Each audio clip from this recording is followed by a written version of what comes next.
ప్రజాస్వామ్యాన్ని రక్షించాలని, వలసదారుల హక్కులను కాపాడాలని కోరుతూ అమెరికాలోని ప్రజలు రోడ్డెక్కారు. వలసదారులను అరెస్ట్ చేయాలని అధ్యక్షుడు డొనాల్డ్ ట్రంప్ ఆదేశించడాన్ని నిరసిస్తూ లక్షల మంది రోడ్లపైకి వచ్చారు. వీధులు, పార్కులు, ప్లాజాలు జన నినాదాలతో హోరెత్తాయి.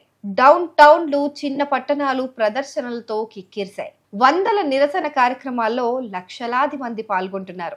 ఆందోళనల నేపథ్యంలో శాంతియుతంగా ఉండాలని పలు రాష్ట్రాల గవర్నర్లు పిలుపునిచ్చారు. కొంతమంది గవర్నర్లు నేషనల్ గార్డుల కవాతుకు ఆదేశించారు. దేశవ్యాప్తంగా ఆందోళనలు జరుగుతున్న సమయంలో అధ్యక్షుడు ట్రంప్ వాషింగ్టన్లోని సైనిక పరేడ్కు హాజరయ్యారు. శనివారం ట్రంప్ పుట్టినరోజు.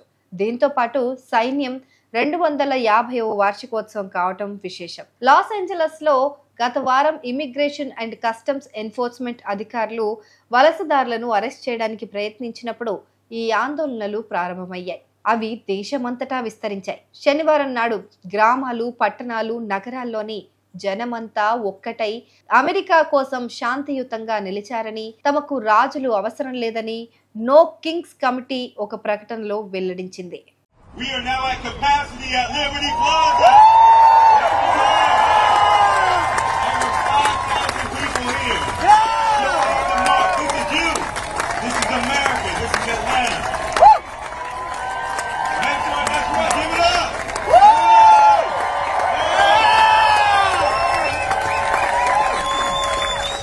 పోర్ట్లాండ్ లో ఆందోళనకారులను ఖాళీ చేయించేందుకు పోలీసులు టియర్ గ్యాస్ ను ప్రయోగించారు. ఇమిగ్రేషన్ అండ్ కస్టమ్స్ ఎన్ఫోర్స్మెంట్ కార్యాలయం ఎదుట ఆందోళన సందర్భంగా ఈ ఘటన చోటు చేసుకుంది. సాల్ట్ లేక్ సిటీలోని డౌన్ టౌన్ లో ప్రదర్శన సందర్భంగా జరిగిన కాల్పుల్లో ఒకరు మృతి చెందారు. మృతి చెందిన వ్యక్తిని 39 ఏళ్ల ఆర్టర్ పొలోనా అహ్లుగా గుర్తించారు.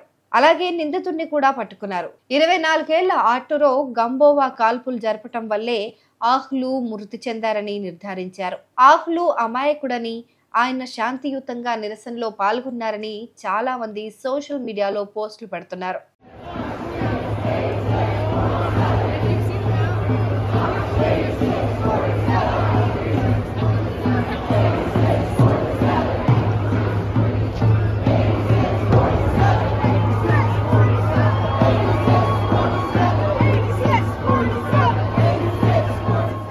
ఇక New York, Denver, Chicago, Austin, Los Angeles లలో నో కింగ్స్ బ్యానర్లతో వేలాది మంది ప్రదర్శనల్లో పాల్గొన్నారు.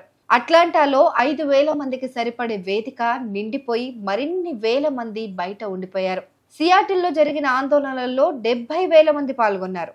వాషింగ్టన్ లోని లోగాన్ సర్కిల్లో 200 మంది ఆందోళనకారులు ట్రంప్ వైతొలగాలి అనే నినాదాలతో ప్రదర్శన నిర్వహించారు. ట్రంప్ భారీ పప్పెట్లను ప్రదర్శించారు. ట్రంప్ కిరీటం ధరించి బంగారు కమోడుపై కూర్చున్న చిత్రాన్ని ఊరేగించారు.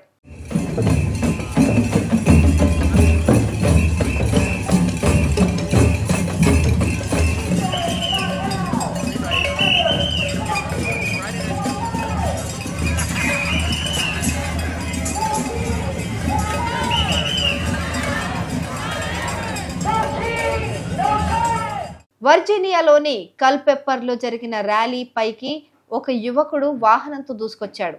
అతడిని పోలీసులు అరెస్ట్ చేశారు. ఫిలడెల్ఫియాలో, లాస్ ఏంజలస్ లోని సిటీ హాల్ వద్ద, మిన్సెసోటా, నార్త్ కరోలినా, టెక్సాస్, మిసిసిపి ప్రాంతాల్లో ఆందోళనలు జరిగాయి. మరోవైపు వాషింగ్టన్ లో భారీ సైనిక కవాతు జరిగింది. ఒకవైపు నిరసనకారులు, మరోవైపు సైనికుల కవాతుతో నగరం హోరెత్తింది. ట్రంప్ సైనిక వందనాన్ని స్వీకరించారు. అయితే ప్రభుత్వ ధనంతో సైనిక పరేడ్ నిర్వహించడం తగదని ప్రతి 10 మంది అమెరికన్లలో 6 అభిప్రాయపడ్డారు. ఆ డబ్బుతో సీనియర్లకు ఆహారం అందించొచ్చని కొంతమంది స్పష్టం చేశారు.